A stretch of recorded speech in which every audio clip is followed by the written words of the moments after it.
Yeah, praise the Lord, everyone. परमेश्वर की स्तुति हो आप सबको। Thank God for this morning. हम परमेश्वर का धन्यवाद देते हैं सुबह के लिए। I'd like to turn to Hebrews in chapter 1. मैं मुड़ना चाहूँगा इब्रानियों की पत्री उसका पहला अध्याय।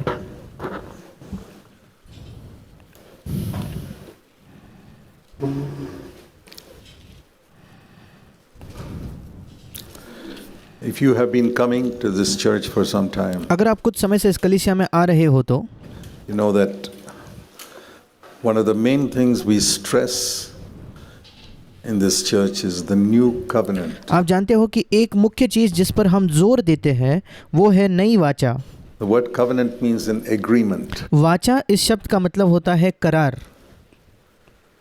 The Bible is divided into two parts. Bible दो हिस्सों में बटी हुई है, Old Testament, New Testament. पुराना नियम नया नियम। That is Old Covenant and New Covenant. वो है पुरानी वाचा और नई वाचा। And here it says in the very first verse, और बिल्कुल पहले वचन में यहाँ लिखा है, God, Hebrews 1 verse 1. इब्रानियों की पत्री पहला अध्याय उसका पहला वचन। God, after he spoke long ago to the fathers, पूर्व युग में परमेश्वर ने बाप दादों से, that is to all the Old Testament saints, पूर्व युग में परमेश्वर ने बाप दादों से बातें की थी, वो है पुराने नियम के संतों से, through the prophets, भविष्यद्वक्ताओं के द्वारा, in many portions and in many ways. And that's the entire Old Testament. He's talking about that. वहाँ लिखा है कि उसने थोड़ा थोड़ा करके और भांति भांति के भविष्यद्वक्ताओं के द्वारा बातें की थी।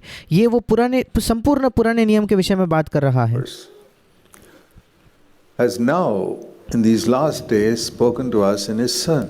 दूसरा वचन, इन अंतिम दिनों में उसने हमसे पुत्र के द्वारा बातें की, Whom he has appointed heir of all things, through which he made the world. जिसे उसने सारी वस्तुओं का वारिस ठहराया और उसी के द्वारा उसने सारी सृष्टि की रचना की है। Verse 1 is a description of the Old Testament. ये जो पहला वचन है ये पुराने नियम का एक वर्णन है। The only way they could hear God in those days was through the prophets. उन दिनों परमेश्वर को सुनने का इकलौता जरिया जो उनके पास था वो था भविष्यद्वक्ताओं के द्वारा। And there were not prophets there all the time. और हर समय उनके पास भविष्यद्वक्ता होते थे ऐसा भी नहीं है। There were many false prophets. कई झूठे भविष्यद्वक्ता भी थे। Occasionally there were some true prophets. कभी कभार उन्हें सच्चे भविष्यद्वक्ता मिलते थे। But most of the time they didn't have any prophets. पर अधिकतर समय उनके पास कोई भविष्यद्वक्ता नहीं थे। But now he's not primarily speaking to us through any prophets. पर अब वो प्राथमिक तौर पर हमसे भविष्यद्वक्ताओं के द्वारा बात नहीं कर रहा Or through any man. या किसी मनुष्य के द्वारा बात नहीं कर रहा। He's speaking to us in Christ. वो हमसे मसीह के द्वारा, मसीह में बात कर रहा है। So the important thing here is that should come to us is और इसलिए इस वचन से जो महत्वपूर्ण चीज हमें मिलनी चाहिए वो ये है, if all you hear is a preacher on a Sunday morning, अगर आप केवल और केवल रविवार के दिन सुबह एक प्रचारक को सुन रहे हो तो, or a preacher on YouTube or some message you hear, या YouTube पे किसी प्रचारक को आप सुन रहे हो या कोई संदेश जो आपने सुना है केवल उतना ही आप सुन रहे हो तो you're really back under the old covenant. फिर आप पुराने नियम के अधीन हो, पुरानी वाचा के अधीन हो। Because that's how God spoke under the old covenant. क्योंकि पुरानी वाचा में परमेश्वर ऐसे ही बात किया करता था। He does use men. वो मनुष्यों का इस्तेमाल करता है आज भी। But if he's a true prophet, पर अगर वो व्यक्ति एक सच्चा भविष्यद्वक्ता है तो he will not point to himself. वो अपनी ओर नहीं इशारा करेगा, वो अपनी ओर नहीं लोगों को लाएगा। He will not want you to listen just to him. वो ये नहीं चाहेगा कि आप केवल उसी की बात सुनो, उसी को सुनते रहो। He will point to Christ and वो मसीह की ओर इशारा करेगा seek to lead you to listen to Christ in your life. और वो ये कोशिश करेगा कि वो आपका मार्गदर्शन करे, आपको एक ऐसे जीवन में चलाए जहां आप मसीह का सुनते हो, मसीह को सुनते हो। So I fear that many of us are very faithful in listening to what is taught in the church. और इसलिए मेरा डर है कि हम में से कई बहुत विश्वास योग्य है उन चीज़ों को सुनने के लिए जो कलीसिया में सिखाई जाती है, And probably understood many things शायद हम यहाँ कई चीज़ों को समझ भी गए that are हैं being taught here as well. जो यहाँ सिखाई जाती है।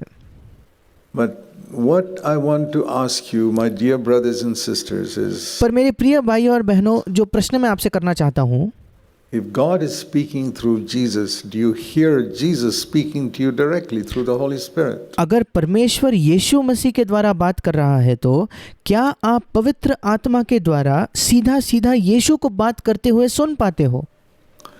Otherwise you have missed the most important thing in the Christian life. अगर नहीं तो मसीही जीवन के सबसे मुख्य बात से आप चूक गए हो। Long ago he spoke through the prophets in many पूर्व युग में बहुत लंबे समय पहले उसने भविष्यद्वक्ताओं के द्वारा बात की ways. कई तरीकों से, But now he has spoken to us in Christ. पर अब इन दिनों में उसने हमसे मसीह के द्वारा बात की है। Has he spoken to you in Christ? क्या उसने आपसे मसीह में बात की है?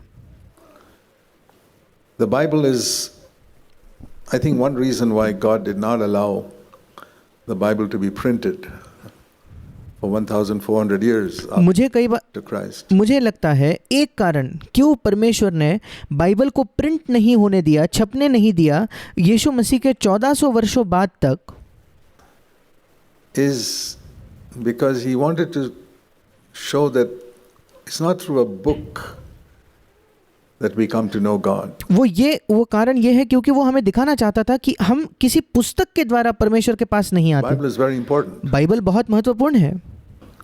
But I've often thought about this, that if the Bible is the most important thing for the Christian life, पर अगर, मैंने कई बार इस विषय में सोचा है, अगर हमारे मसीही जीवन के लिए बाइबल सबसे महत्वपूर्ण चीज होती तो God would have definitely allowed printing to be discovered at least 100 years before Christ. परमेश्वर ने निश्चित तौर पर प्रिंटिंग करना या किताबों को छपने की खोज मसीह के आने के 100 वर्षों पहले ही होने दी होती, so that as soon as Jesus came and the Holy Spirit came, all the teachings could be printed. ताकि जैसे ही मसीह आया, जैसे ही पवित्र आत्मा आया, वो सारी जो शिक्षाएं थी वो छाप सकते थे, वो उसको प्रिंट किया जा सकता था। And every Christian could have a copy of the Bible. और फिर प्रत्येक मसीही के पास बाइबल की एक प्रति हो सकती थी, so that they could read it. ताकि वो बाइबल को पढ़ पाते। And that's very significant to me. और मेरे लिए ये बड़ा महत्वपूर्ण है That God did not allow that. कि परमेश्वर ने इसकी अनुमति नहीं दी, Because the primary way through which God speaks, क्योंकि जो मुख्य जरिया है जिसके द्वारा परमेश्वर हमसे बात करता है, हमसे आज परमेश्वर जिसके द्वारा बात करता है, He uses the Bible, वो बाइबल का इस्तेमाल करता है, is through the Holy Spirit who exalts Christ. पर पवित्र आत्मा के द्वारा जो मसीह को ऊंचा उठाता है।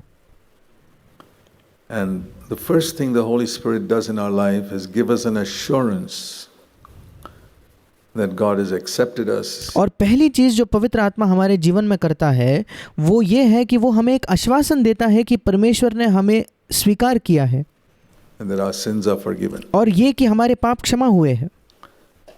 And I want to ask you not what you believe because somebody showed you a verse in the Bible. और मैं आपसे प्रश्न करना चाहता हूँ, ये नहीं कि आप किसी चीज़ पर इसलिए विश्वास करते हो क्योंकि किसी व्यक्ति ने आपको उसे बाइबल में दिखाया था, कोई वचन दिखाया था।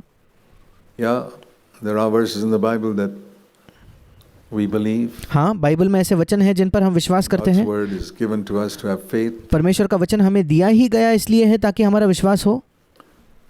But there are so many people पर ऐसे कई लोग हैं who have read the Bible and who believe so many things in it, who are in hell today. जिन्होंने बाइबल पढ़ा है और बाइबल के अंदर कई बातों पर उन्होंने विश्वास रखा है जो आज नर्क में है। I'll tell you that honestly. मैं आपको ये ईमानदारी से बताना चाहता हूँ, Because they never came in touch with Christ. क्योंकि वे कभी मसीह के संपर्क में नहीं आए।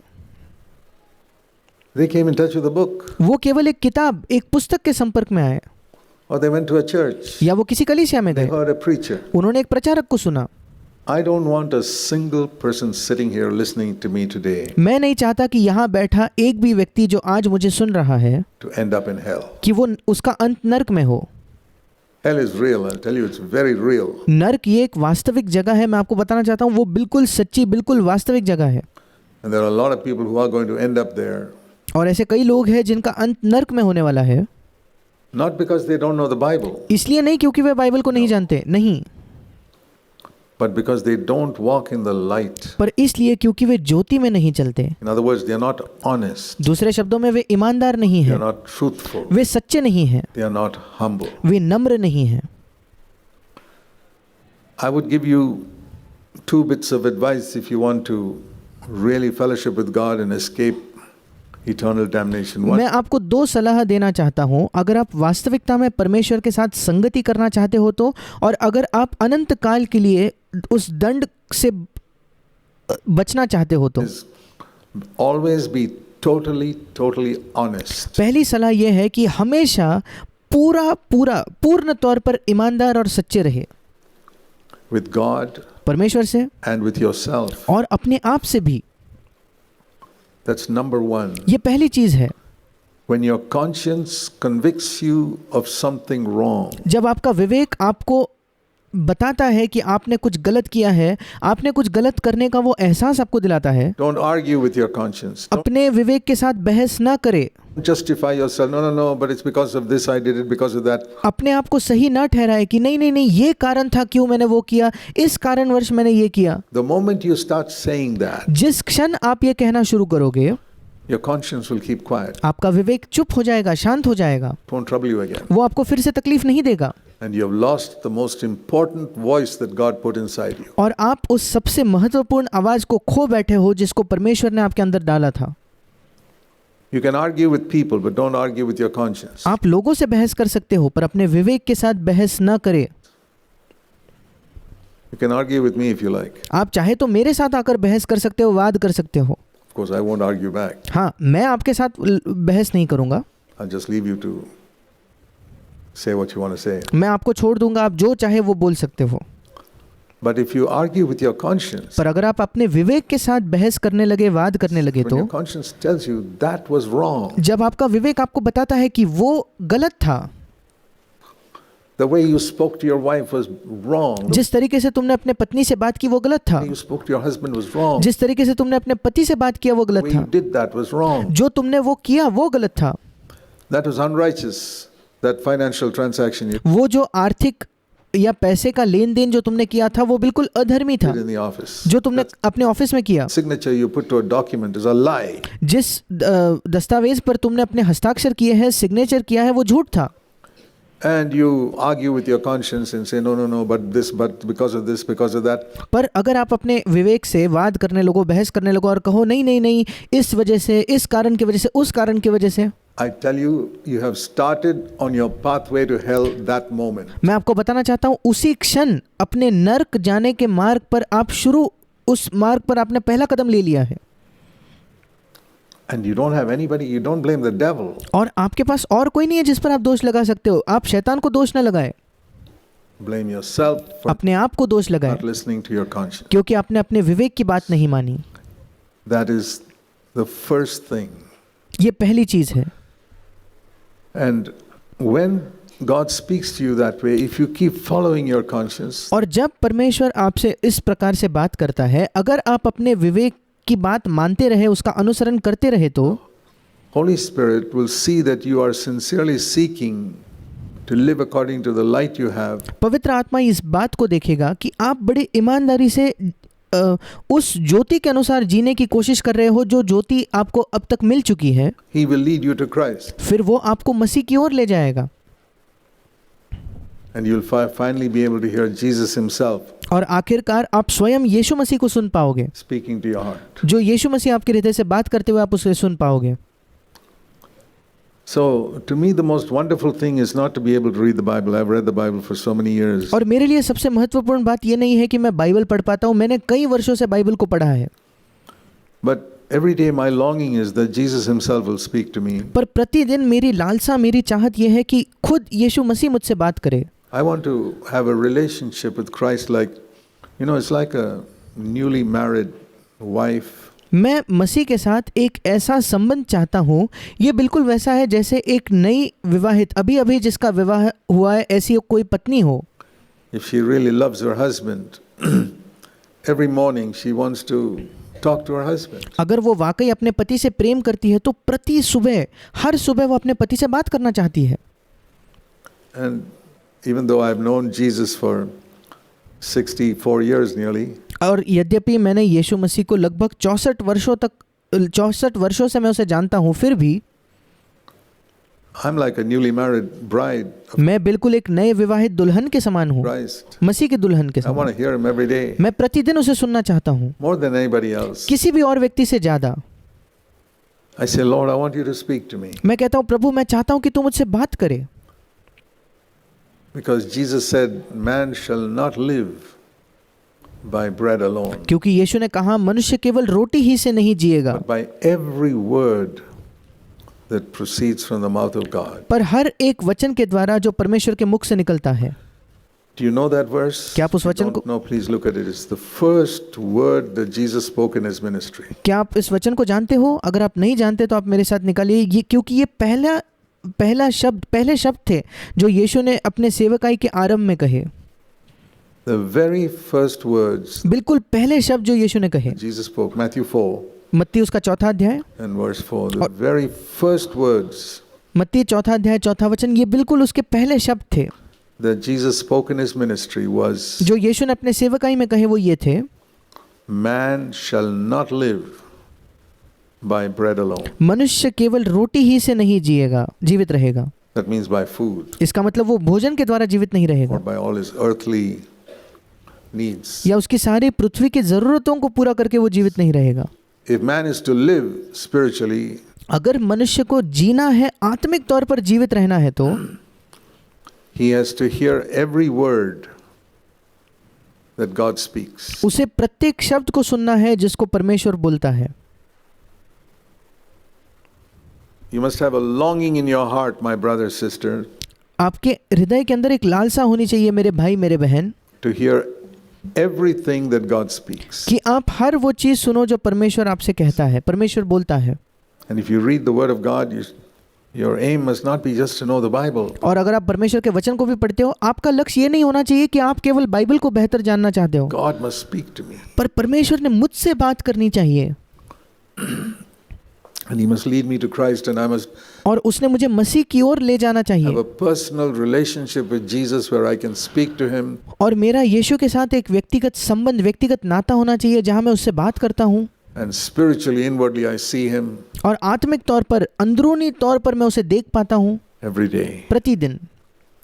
Now turn to Hebrews and chapter 6. अब मेरे साथ निकालिए इब्रानियों की पत्री उसका 6 अध्याय.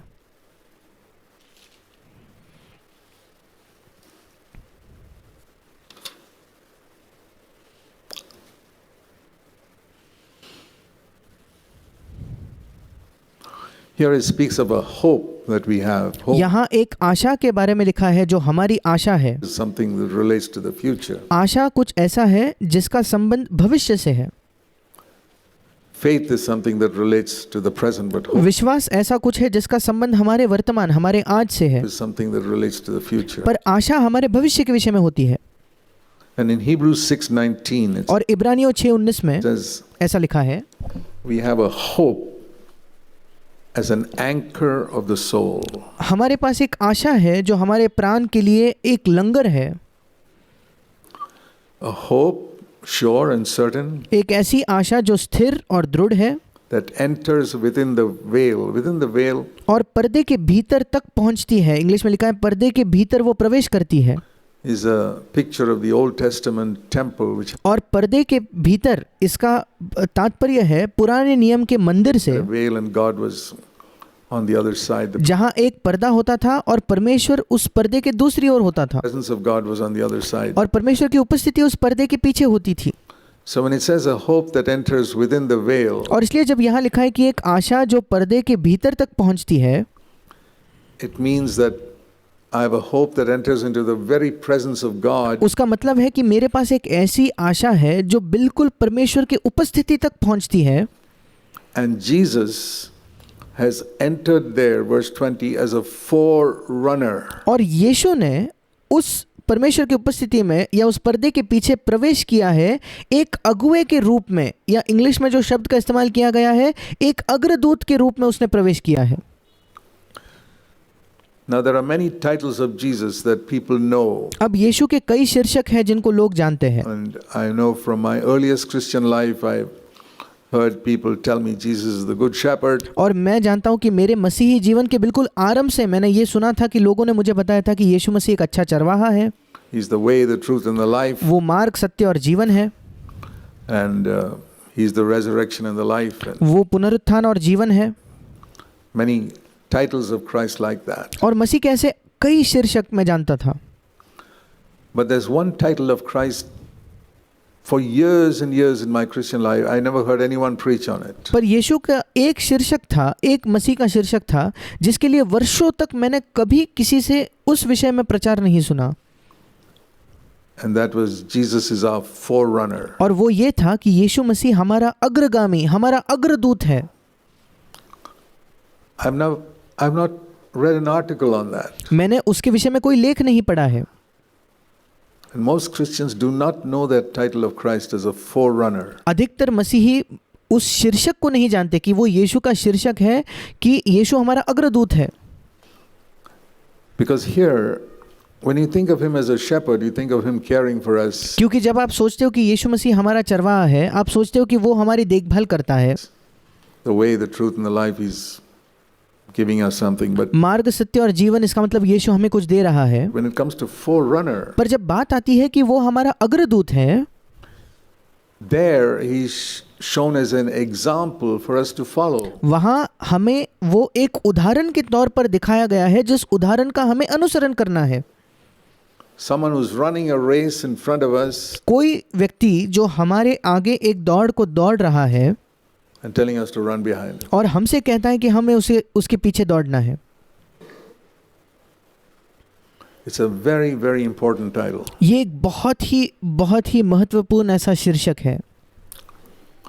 You know, in the Old Testament tabernacle, there were 3 parts. क्या आप जानते हो पुराने नियम का जो निवास स्थान था, जो निवास मंडप था, उसके 3 हिस्से थे। One was the outer court, पहला था बाहरी आंगन, and then in the middle there was a tent, और उसके बीच में एक तंबू था, and the tent had 2 parts. और उस तंबू के 2 हिस्से थे, The holy place and most holy place. पवित्र स्थान और परम पवित्र स्थान। There were 3 parts in the tabernacle. और इस प्रकार उस निवास मंडप के 3 हिस्से थे, Outer court, holy place, most holy place. बाहरी आंगन, पवित्र स्थान, परम पवित्र स्थान। Entering the outer court is to know Jesus as Savior from judgment. उस बाहरी आंगन में प्रवेश करने का मतलब है कि हम यीशु को इस प्रकार से जानते हैं कि उसने हमारा न्याय से उद्धार किया है, हमें न्याय से बचाया है, From the judgment against sin. पाप के विरुद्ध जो परमेश्वर का न्याय है उससे हमें उसने बचाया है। We know him as our Savior. हम जानते हैं कि वो हमारा उद्धार करने वाला है। Then the next step, you go into the tent उसका अगला कदम यह है जब आप उस तंबू के भीतर जाते हो where the lamp is burning and the जहाँ एक दिया है जो जलते रहता है oil is put in the lamp. It's a और उस दिए के अंदर तेल को बार बार डाला जाता picture है। of Jesus who baptizes us in the Holy Spirit. वो एक चित्र है यीशु मसीह का जो हमें पवित्र आत्मा का बपतिस्मा देता है। So we first know Jesus is our Savior. और सबसे पहले हम यीशु को अपने उद्धारकर्ता के तौर पर जानते हैं। Our sins are forgiven. हमारे पाप क्षमा हुए हैं, Savior from judgment हमारा न्याय से वो हमारा उद्धार करता है and from hell. और नरक से हमें उद्धार देता है। And then secondly, we know him as the one who baptizes us, immerses us in the Holy Spirit. दूसरी चीज जो हम जानते हैं उसके विषय में कि वो यीशु मसीह वो है जो हमें पवित्र आत्मा का बपतिस्मा देता है या पवित्र आत्मा में हमें वो डुबाता है। But then there's a third stage, पर उसके आगे एक तीसरा स्तर है, and that is the immediate presence of God, वो है खुद परमेश्वर की उपस्थिति, where he is our forerunner. जहाँ यीशु मसीह हमारा अग्रगामी, हमारा अग्रदूत है। So I need to know Jesus as Savior, और इसलिए मेरी आवश्यकता है कि मैं यीशु को अपने उद्धारकर्ता के तौर पर जानूं, baptizer, अपने बपतिस्मा देने वाले के तौर पर जानूं, forerunner. और तीसरा मेरा अगुआ, मेरे अग्रदूत के तौर पर मैं उसे जानूं। These are 3 stages in our Christian life. ये हमारे मसीह जीवन के 3 पड़ाव या 3 अलग अलग स्तर है। Initially, you come to him and say, Lord, save me from the judgment I deserve because of my sin. सबसे पहले आप उसके पास आकर कहते हो कि प्रभु मुझे उस न्याय से तू बचा जिस न्याय के मैं हकदार हूँ, मेरे पाप के वजह से मैं उस न्याय के योग्य हूँ, उससे तू मुझे बचा। And he cleanses me in his blood and I'm और वो उसके लहू से मुझे शुद्ध करता है forgiven and cleansed. और मेरे पाप क्षमा होते हैं और मैं शुद्ध होता हूँ, I become a child of God. मैं परमेश्वर की संतान बन जाता हूँ। And then I must not stop there. Some people stop there because पर मुझे वहाँ रुकना नहीं है। कुछ लोग वहीं रुक जाते हैं their whole life is self-centered. क्योंकि उनका पूरा जीवन जो है वो खुद के इर्द गिर्द केंद्रित है, वो स्वयं केंद्रित उनका एक जीवन है। I want to escape hell. मैं नर्क से बचना चाहता हूँ। Now, if your only aim in life is to escape hell, you अब अगर आपके जीवन में इकलौता लक्ष्य ये है कि आप नर्क से बचना चाहते हो तो have a very dissatisfied Christian life. आपके पास बहुत ही ज़्यादा असंतुष्ट ऐसा आपका मसीही जीवन होगा। You'll never grow आप कभी उन्नति नहीं करोगे because you're only interested in escaping hell. क्योंकि आपकी इकलौती मंशा ये है, आपकी इकलौती दिलचस्पी इस बात में है कि आप नर्क से बचना चाहते हो। And you think you have escaped hell because you've accepted Christ in your life. But और आपको लगता है कि क्योंकि आपने अपने जीवन में मसीह को स्वीकार किया इसलिए आप नर्क से बच गए हो। no, the thing is, in any stage in our Christian life, we can backslide. पर क्या आप जानते हो, बात यह है हमारे मसीही जीवन के किसी भी समय पर हम पीछे फिसल सकते हैं। You can come to know as Savior and then lose your salvation completely. ये संभव है कि आप यीशु मसीह को अपने उद्धारकर्ता के तौर पर जान लो और उसके बाद पूरे तौर पर अपने उद्धार को आप खो देते हो। So the only way to prevent backsliding is by progressing. और पीछे फिसलने से बचने का इकलौता जरिया ये है कि हम उन्नति करें, हम आगे बढ़े। So I know Jesus is Savior. और इसलिए पहला है तो मैं यीशु को अपने उद्धारकर्ता के तौर पर जानता हूँ। And then as you progress in your Christian life, you discover that you're constantly defeated. और विशेषकर जब आप अपने मसीही जीवन में आगे उन्नति करते हो, आप ये पाते हो कि आप निरंतर हारा हुआ जीवन जी रहे हो। And you're confessing and repenting and confessing and repenting and आप अपने पाप को कबूल करते हो, मन फिराते हो, आप फिर एक बार पाप को कबूल करते हो, मन फिराते हो, never seem to get out of that cycle और कभी भी उस चक्र से आप छुटकारा ही नहीं पाते। of confessing sin and repenting, and that's when some people say, I want to know more. जहाँ आप अपने पाप की कबूली करते हो, मन फिराते हो, फिर वही पाप करते हो, और इस चक्र में होते हुए कभी कुछ लोग आकर कहते हैं कि प्रभु मैं इससे भी ज़्यादा चाहता हूँ। Then you begin to seek God and Jesus fills you with the Holy Spirit. फिर आप परमेश्वर को खोजने लगते हो और यीशु मसीह आपको अपने पवित्र आत्मा से भरता है। That's a very real experience. ये It's like बहुत ही एक वास्तविक अनुभव है। knowing Jesus as Savior. ये ऐसा है कि हम यीशु को अपने उद्धारकर्ता के तौर पर You जानते need to हैं। be filled with the Holy Spirit. उसके लिए आपको पवित्र आत्मा से भरने की जरूरत है। Otherwise, you will not be an overcomer no matter how many messages you hear or how नहीं तो आप कभी भी एक जयवंत नहीं बन सकते, चाहे आप कितने भी संदेश क्यों ना सुन लें things you come to. या कितने भी सभाओं में क्यों ना आप जाए। And that's something personal, just like you're receiving Christ is personal. और ये भी एक व्यक्तिगत अनुभव है, बिल्कुल वैसे जैसे मसीह को स्वीकार करना एक व्यक्तिगत अनुभव होता है। I want to encourage you, dear brothers, seek and say, Lord, I will not let you go until you fill me with the Holy Spirit. मैं आपको प्रोत्साहित करना चाहता हूँ मेरे भाइयों, परमेश्वर को खोजे और परमेश्वर से कहे कि प्रभु मैं तुझे तब तक नहीं जाने दूंगा जब तक तू मुझे पवित्र आत्मा से न भर दे। Jesus said, if anyone is thirsty, let him come to me, यीशु ने कहा अगर कोई प्यासा है तो वो मेरे पास आए and I will give him the Holy Spirit like और मैं उसे पवित्र आत्मा दूंगा, rivers flowing out from within him. मानो उसके अंदर से नदियां बह रही हैं। I know in my own case that's how it was. मैं जानता हूँ मेरे ही विषय में ऐसा ही था। I sought God and he filled me with the Holy Spirit. And मैंने परमेश्वर को खोजा और उसने मुझे पवित्र आत्मा से भर दिया। I seek to continually be filled with the Holy Spirit. और मैं यही कोशिश करता हूँ कि मैं निरंतर पवित्र आत्मा से भरते रहूँ। But then he leads us as a forerunner and says there's a race in front of you that you must run. उसके आगे एक अग्रदूत बनकर वो हमारी अगुवाई करता है और हमसे कहता है कि तुम्हारे सामने अब एक दौड़ है जिसमें तुम्हें दौड़ना है। Where gradually we overcome all the things that we have inherited from Adam. जिसमें धीरे धीरे करके हम उन सारे चीज़ों पर विजय पाते हैं जिनको हमने आदम से विरासत में पाया है।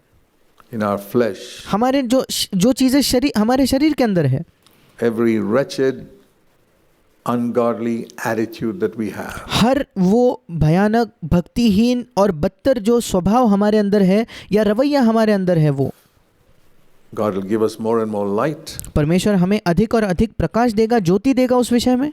This race is where we run behind Christ. और ये एक दौड़, ऐसी दौड़ है जिसमें हम मसीह के पीछे दौड़ते हैं। And we are told that is why Jesus came to earth as an example. और हमें बताया गया है इसी कारणवश यीशु मसीह इस पृथ्वी पर एक उदाहरण बन के आया। He not only came as a savior from our sin, वो केवल हमारे पापों से हमें बचाने के लिए, उद्धार देने के लिए आया, ऐसा नहीं, but he said, "Follow me." पर उसने ये भी कहा कि मेरे पीछे चलो, मेरे पीछे आ जाओ। Not just believe in me. ये नहीं कि मुझ पर विश्वास करो, केवल ये नहीं कहा कि मुझ पर विश्वास करो। If you read the Gospels, he maybe says once or twice, "Believe in me." अगर आप सुसमाचारों को पढ़ो तो शायद यीशु एक या दो बार कहता है कि मुझ पर विश्वास करो, But most of the time, Jesus said, "Follow me." पर अधिकतर समय यीशु ने कहा मेरे पीछे हो लो, मेरा अनुसरण करो। Today's Christendom mostly teaches believe in Christ. आज की मसीहत ज्यादातर ये सिखाती है कि मसीह पर विश्वास करो। And that's one difference between what we teach in CFC compared to the others. और ये एक अंतर है कि हम CFC में क्या सिखाते हैं और दूसरे लोग क्या सिखाते हैं उसमें। Yes, believe in Christ, but we say follow Christ. हाँ, मसीह में विश्वास तो करो, पर हम ये भी कहते हैं कि मसीह का अनुसरण करो, उसके पीछे चलो, Follow in his footsteps. उसके पद चिन्हों पर चलो। See how he lived on this earth. देखिए कि यीशु इस पृथ्वी पर किस प्रकार जिया। In our relations with other people, I must always think, how did Jesus relate to people? जब दूसरे लोगों के साथ हमारे संबंध की, रिश्तों की बात आती है तो हमें हमेशा सोचना है कि यीशु का दूसरे लोगों के साथ रिश्ता कैसा था। That's how I must be. मुझे बिल्कुल वैसा ही होना है। How did Jesus react when people came for a fight with him? यीशु ने कैसी प्रतिक्रिया दी जब लोग उससे लड़ने के लिए आए? He wouldn't fight back. वो वापस उनसे नहीं लड़ता। Is that your testimony? क्या ये आपकी भी गवाही है क्या? I want to ask all of you a straight question. मैं आप सबसे एक सीधा सवाल पूछना चाहता हूँ। Is that your testimony? क्या ये आपकी गवाही है That it is impossible for anybody to have a fight with you? कि किसी भी व्यक्ति के लिए आपके साथ लड़ना असंभव है? That your husband cannot fight with you? कि आपका पति आपसे नहीं लड़ No सकता, matter how hard he tries. चाहे वो कितनी भी कोशिश क्यों ना कर ले? That your wife cannot fight with you, no, however hard she tries. या आपकी पत्नी आपसे नहीं लड़ सकती, चाहे वो कितनी भी कठिन कोशिश क्यों ना कर ले? Your neighbor cannot fight with you. आपके पड़ोसी आपसे नहीं लड़ सकते, The office cannot fight with you. आपके ऑफिस में कोई आपसे नहीं लड़ सकता, Nobody can fight with you. कोई भी आपसे लड़ नहीं सकता, Because you don't fight back. क्योंकि आप पलट कर उनसे नहीं लड़ते। That's the testimony Jesus had. ये गवाही यीशु की थी। You could not fight with Jesus. आप यीशु से लड़ ही नहीं सकते थे, You would not fight back. वो पलट कर नहीं लड़ता था। You could not even argue with him because he will not argue back. यीशु से आप बहस भी नहीं कर पाते क्योंकि यीशु मसीह पलट कर बहस नहीं करता था। So these are areas where if you find that we're not reacting in different situations like Christ would, और ये अलग अलग क्षेत्र है जहां हम इस बात को पाते हैं कि हम वैसी प्रतिक्रिया नहीं देते जैसे यीशु मसीह प्रतिक्रिया देता था, then he is not our forerunner. फिर अगर ऐसा है तो वो हमारा अग्रदूत नहीं है। It says here, he is our forerunner who entered inside the veil into God's presence. यहाँ लिखा है कि वो हमारा अगुआ या अग्रदूत है जिसने परमेश्वर की उपस्थिति में प्रवेश किया। I want to live in God's presence every day. मैं प्रतिदिन परमेश्वर की उपस्थिति में जीना चाहता हूँ। Even while we're singing this morning, जब हम आज सुबह गीत गा रहे थे उस समय भी I was thinking, Lord, I'm singing this to you. मैं सोच रहा था कि प्रभु मैं ये सब तेरे लिए गा रहा हूँ, You're here. तू यहाँ है। Did you realize that? Did you just like the songs, or क्या आपने इस बात का एहसास किया? did you sing to Jesus who is here? क्या आपको केवल गीत पसंद आए या आप यीशु के लिए गा रहे थे जो यहाँ उपस्थित था?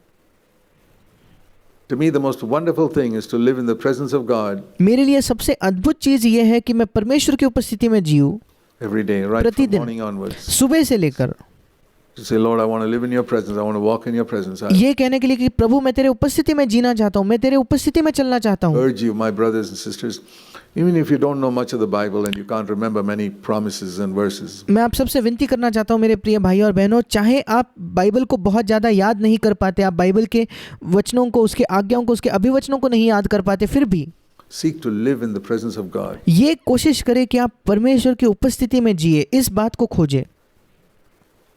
As I told you, for the first 1400 years, nobody could memorize verses. जैसे मैंने आपको बताया, पहले 1400 वर्ष तक कोई भी परमेश्वर के वचन को, बाइबल के वचनों को याद भी नहीं कर सकता था। Memorizing verses is very good. वचनों को याद करना, उन्हें कंठस्थ करना एक अच्छी बात है। But if it's only an intellectual thing, पर अगर हमारे वचनों को याद करना ये केवल एक बौद्धिक, हमारे दिमाग तक ही सीमित रहने वाली बात है, तो don't become spiritual. फिर उससे आप आत्मिक नहीं बनते। Seek to live in the presence of God every day. ये यत्न कीजिए कि आप प्रतिदिन यही खोज कीजिए कि आप परमेश्वर के उपस्थिति में जीते हो। And if you have a hunger for that, Lord, I want to live in your presence from morning, as I wake up in the morning, I want और अगर आपके हृदय में एक भूख है कि प्रभु मैं तेरे उपस्थिति में जीना चाहता हूँ, सुबह से लेकर जिस समय मैं जग जाता हूँ उस समय से to know your presence. मैं तेरी उपस्थिति को जानना चाहता I हूँ। want to hear you. I want to follow in your footsteps today. मैं तुझे सुनना चाहता हूँ प्रभु, और आज मैं तेरे पद चिन्हों पर चलना चाहता हूँ। Imagine if all of you young people begin to do that from this stage in your life. सोच कर देखिए, आप सब जो जवान हो, अगर आप अपने जीवन के इस समय से ही, अपने जवानी के समय से ही ये करना शुरू कर दो तो Can you imagine what you will be in 4 or 5 years from now? क्या आप कल्पना कर सकते हो आज से 4 या 5 वर्षों में आप क्या बन जाओगे? You'll be a truly spiritual person. आप एक वास्तविक तौर पर आत्मिक व्यक्ति बन जाओगे, And your life can influence many, many other people. और आपका जीवन कई अन्य लोगों पर प्रभाव डालेगा। That's the way God wants you to live. परमेश्वर चाहता है कि इसी तरीके से आप जीवन जियो। So try to understand what it means to follow Jesus as a forerunner. और इसलिए इस बात को समझने की कोशिश कीजिए कि यीशु मसीह का एक अग्रदूत के तौर पर उसका पीछा करना, उसका अनुसरण करने का क्या मतलब होता है। Ask the Lord to explain to you. परमेश्वर से पूछे कि प्रभु तू मुझे इस बात को समझा, मुझे इस बात को सिखा। What does it mean, Lord, to run behind you? प्रभु इसका क्या मतलब है कि मैं तेरे पीछे दौड़ूं। Hebrews is the one book that teaches us that he's our forerunner. इब्रानियों की पत्री ये एक पुस्तक है जो हमें इस सत्य को सिखाती है कि वो हमारा अग्रदूत है। And there are many things it says about Jesus in Hebrews that are not said anywhere else. और यीशु के बारे में कई ऐसी चीजें इब्रानियों के पत्री में लिखी गई है जो और किसी भी पुस्तक में नहीं पाई जाती। I'll show you some of them. मैं उनमें से कुछ चीजें आपको दिखाना चाहता हूँ। One is what we have frequently emphasized in this church, Hebrews 4:15, that he was tempted in every single point as we are. And एक चीज तो वो है जिसको हमने बार बार इस कलीसिया में जिस बात पर जोर दिया है इब्रानियों 4:15 में, कि वो हमारे ही तरह सब बातों में परखा गया। never get tired of saying that मैं कभी भी ये कहने से थकता नहीं, because it is not taught much in Christendom. क्योंकि इसे मसीही जगत में ज्यादा इस बात को सिखाया नहीं जाता। The last part of verse 15. इब्रानियों 4 उसके 15 वचन का अंतिम भाग। He was tempted, Jesus Christ was tempted in everything as we are. वो सब बातों में, यीशु मसीह सब बातों में हमारे समान परखा गया।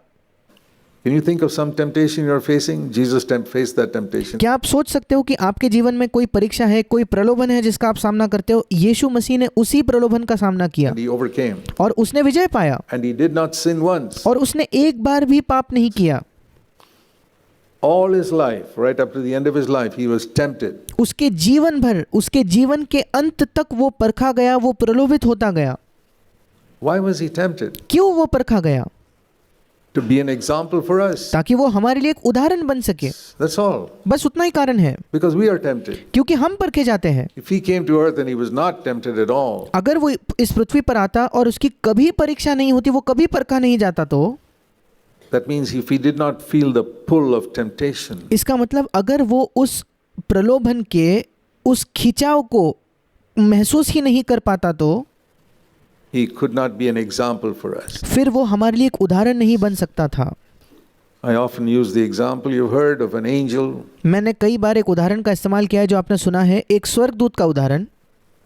coming to a swimming pool, teaching you how to swim. अगर एक स्वर्गदूत एक स्विमिंग पूल के पास आए और फिर आपको तैरना सिखाने लगे, तो And he flies across the pool with his wings. और वो उस स्विमिंग पूल पर अपने पंखों का इस्तेमाल करके वो उसके ऊपर उड़ता है, तो And he says, follow me. और फिर अगर वो आपसे कहे कि अब मेरे पीछे आओ, What will you say? आप उसे क्या उत्तर दोगे? I can't follow you. I don't have wings. आप कहोगे कि मैं तेरे पीछे नहीं आ सकता, तेरा अनुसरण नहीं कर सकता, क्योंकि मेरे पास ये पंख नहीं है। You'll tell the angel, if you want to teach me how to swim, get rid of your wings. आप स्वर्गदूत को यही कहते हैं कि अगर तुम मुझे तैरना सिखाना चाहते हो तो अपने पंखों को, अपने परों को तुम काट दो। And be subject to this pull of gravity that pulls me down when I get into the swimming pool. और तुम भी उसी गुरुत्वाकर्षण के अधीन हो जाओ जो गुरुत्वाकर्षण मुझे नीचे खींचता है जब मैं स्विमिंग पूल में उतरता हूं तब। Then you can teach me to overcome gravity in the swimming pool and reach the other end. तब तुम मुझे ये सिखा पाओगे कि कैसे गुरुत्वाकर्षण के ऊपर विजय पाकर मैं स्विमिंग पूल के इस छोर से उस छोर तक जा पाऊं। So think of the Christian life like swimming in a swimming pool, going across to the other end, and और सोच कर देखिए कि मसीही जीवन एक स्विमिंग पूल में तैरने के समान है कि हम इस छोर से शुरू होकर दूसरे छोर की ओर बढ़ रहे हैं। all the time gravity is pulling you down. और निरंतर गुरुत्वाकर्षण आपको नीचे खींचता है। That's why if you don't know how to swim, you drown. इसी वजह से अगर आप तैरना नहीं जानते तो आप डूब जाते हो, Because gravity pulls you down to the bottom of the tank. There are क्योंकि गुरुत्वाकर्षण हमेशा आपको स्विमिंग पूल के बिल्कुल नीचे हिस्से तक खींच लेता है। many people who have drowned in a swimming pool, who कई लोग हैं जिनका एक स्विमिंग पूल में वो डूब गए, drowned in a river. वो किसी नदी में डूब गए, Because you have to fight against gravity क्योंकि आपको गुरुत्वाकर्षण के खिलाफ लड़ना होता है in order to stay afloat. ताकि आप तैर पाओ। And that's a picture of our Christian life. और ये हमारे मसीही जीवन का भी एक चित्र है। And you can't relax. All the time you have to do something to overcome gravity, otherwise you go down. और आप उस नदी के अंदर आराम नहीं कर सकते, आपको निरंतर कुछ ना कुछ करना होता है उस गुरुत्वाकर्षण पर जय पाने के लिए, अगर नहीं तो आप डूब जाओगे। It's like that in the Christian life. हमारे मसीही जीवन में बिल्कुल ऐसा ही है। But you know how people enjoy swimming? पर क्या आप जानते हो कैसे लोगों को तैरने में बड़ा आनंद मिलता है? There's so many people who love to go and jump into the pool and swim and swim and swim for hours. ऐसे कई लोग हैं जिनको बहुत आनंद मिलता है जाकर वो किसी स्विमिंग पूल में कूदकर घंटों तक तैर सकते हैं। Once you realize what it is, it's a pleasure. एक बार जब आपको वो एहसास मिल जाता है, आप समझ जाते हो कैसे तैरना है, तो वो एक आनंद की बात हो जाती है।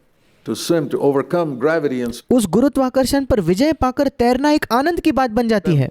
it's the same thing in the Christian life. मसीही जीवन में बिल्कुल ऐसा ही है। To overcome temptation प्रलोभन पर विजय पाना and walk in triumph is और विजय में चलना exactly like swimming. ये बिल्कुल तैरने के समान है। And when Jesus came, और जब यीशु मसीह आया, if he had a power which we don't have, अगर यीशु के पास कोई सामर्थ्य थी जो हमारे पास नहीं है, he cannot say follow me. फिर यीशु मसीह हमसे नहीं कह सकता कि मेरे पीछे आओ, मेरा अनुसरण करो। If he came as God अगर यीशु मसीह परमेश्वर के तौर पर आता सिर्फ तो, and used his power as God, और परमेश्वर होने की सामर्थ को अगर वो इस्तेमाल करता तो, then the devil could not tempt him. The Bible says God cannot be tempted. फिर शैतान उसकी परीक्षा नहीं ले सकता, क्योंकि बाइबल हमें बताती है कि परमेश्वर की परीक्षा नहीं ली जा सकती, परमेश्वर को परखा नहीं जा सकता। James chapter 1 is very clear. याकूब की पत्री उसका पहला अध्याय इस बात को बिल्कुल स्पष्ट कर देती है। I want to explain this so simply because there are so many newcomers here who don't know what we teach in this church. मैं इस बात को बड़े साधारण तौर पर समझाना चाहता हूँ, क्योंकि हमारे पास ऐसे कई नए लोग आए हैं जो ये नहीं जानते कि हम इस कलीसिया में क्या सिखाते हैं, Which is different from what is taught in other churches. जो दूसरे कलीसियाओं में जो सिखाया जाता है उससे अलग है। And one of the main things is this, और उसमें से एक मुख्य चीज ये है that Jesus Christ came to earth like us. कि यीशु मसीह इस पृथ्वी पर हमारी तरह बनकर He आया। was God. यद्यपि वो परमेश्वर था, When he was on earth also he was God. वो इस पृथ्वी पर जब था उस समय भी वो परमेश्वर था, But he did not use his divine power to पर उसने overcome sin. पर पाप पर विजय पाने के लिए उसने अपने दिव्य सामर्थ का इस्तेमाल नहीं किया। He used the same power that he offers us. उसने उसी सामर्थ का इस्तेमाल किया जिस सामर्थ को वो हमें दे रहा है। He prayed. उसने प्रार्थना की। You know, Jesus prayed more than any of us prayed. क्या आप जानते हो यीशु ने हम में से किसी भी व्यक्ति से ज्यादा प्रार्थना की? Why did he pray? क्यों उसने प्रार्थना की? Does God have to pray? क्या परमेश्वर को प्रार्थना करनी पड़ती है? He was God, but he lived as a man. वो परमेश्वर था पर वो एक मनुष्य बनकर जिया। And he prayed because prayer is the expression of our helplessness. और उसने प्रार्थना की क्योंकि प्रार्थना करना ये हमारे असहाय होने की एक अभिव्यक्ति है, हमारे असहाय या निर्बल होने का एक वो इजहार है। Lord, I need help. प्रभु मुझे सहायता चाहिए। And Jesus prayed, Father, help me. और I यीशु ने प्रार्थना की कि पिता मेरी सहायता कर। don't want to sin even once. मैं एक बार भी पाप नहीं करना That's चाहता। why he prayed much. इसी वजह से वो ज्यादा प्रार्थना करता था। And if you don't want to sin even once in your life, और अगर आप अपने जीवन में एक बार भी पाप नहीं करना चाहते तो in your thoughts or words, you'll also pray much. आपके विचारों में, आपके शब्दों में तो आप भी बहुत ज्यादा प्रार्थना करोगे। Not on your knees, but there'll always be a cry in your heart. That's what prayer is. अपने घुटनों पर निरंतर नहीं, पर निरंतर आपके हृदय के अंदर एक पुकार होगी। प्रार्थना का मतलब ही ये है, Lord, I don't want to sin. प्रभु मैं पाप नहीं करना चाहता। You face a temptation and you say, Lord, there's a danger here.